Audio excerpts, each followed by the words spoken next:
Betul. Baik Ustadz, kita lanjutkan ke informasi selanjutnya nih guna membangkitkan minat bercocok tanam di kalangan milenial. Sebuah pesantren di Purwakarta, Jawa Barat mengajarkan santri dan santriwatinya ilmu bercocok tanam. Mereka belajar mengelola aneka tanaman buah dan sayur di kebun hidroponik greenhouse.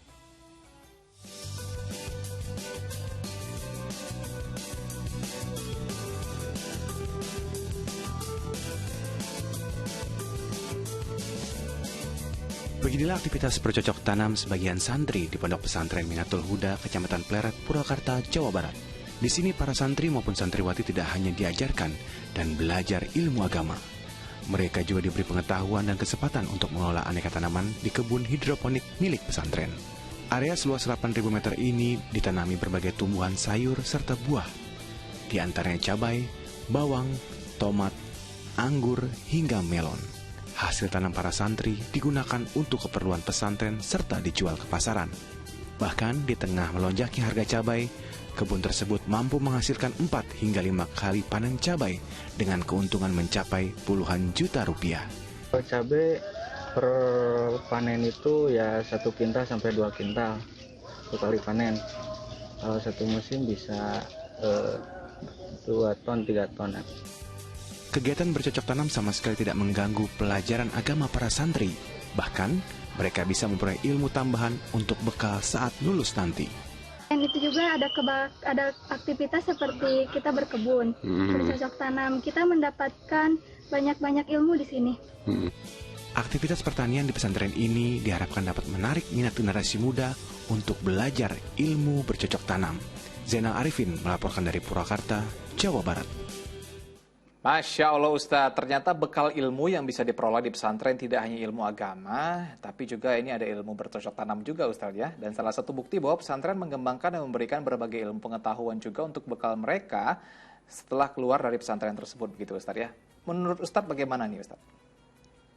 Betul ya, jadi itu pesantren sekarang ini memang tidak hanya mengembangkan ilmu agama ya. Karena memang dalam Islam itu sendiri, Islam tidak mengenal dikotomi ilmu pengetahuan ya. Ilmu agama, ilmu umum itu tidak ada dalam pandangan Islam. Islam melihat ilmu pengetahuan itu secara terintegrasi ya.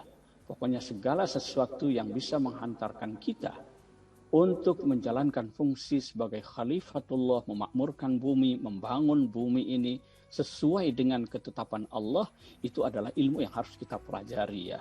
Dan di sini kalau kita lihat ya, anak-anak santri-santri itu diajarkan untuk bercocok tanam ya, membangun kemandirian dan bagaimana menggapai rezeki Allah melalui bercocok tanam. Dan ini adalah salah satu cara mendapat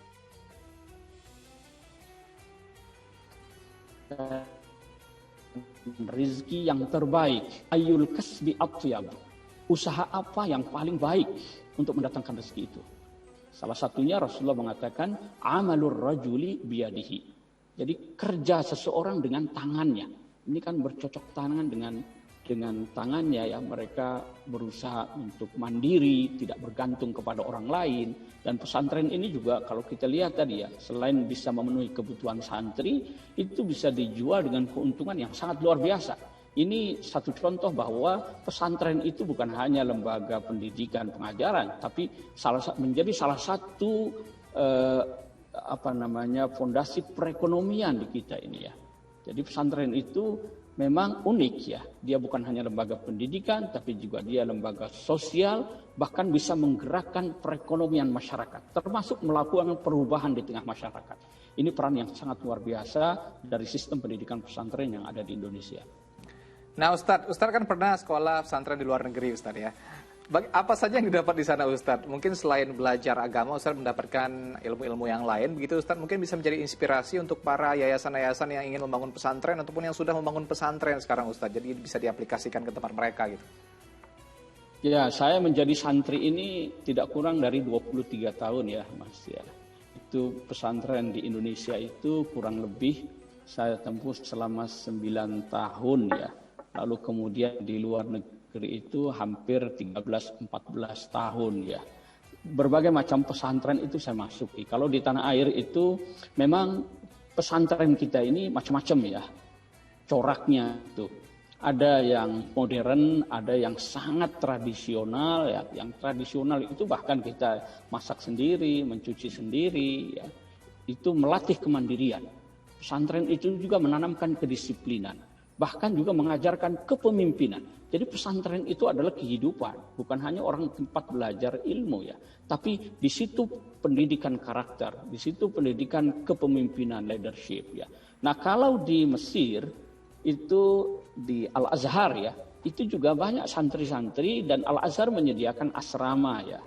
Memang sekarang ini sudah lebih baik ya, karena mereka itu menerima beasiswa. Tapi sumber Al-Azhar memberikan beasiswa itu juga adalah dari wakaf-wakaf yang mereka miliki ya. Wakaf produktif dalam bentuk bangunan-bangunan yang disewakan, lalu kemudian lahan-lahan pertanian yang sangat produktif. Hasilnya itulah yang dimanfaatkan untuk membiayai santri, para pelajar, dan mahasiswa ya. Saya optimis pesantren-pesantren itu walaupun dengan biaya yang sangat rendah, tapi dengan kemandirian yang mereka miliki, itu bisa memberikan pelayanan yang terbaik kepada para santrinya.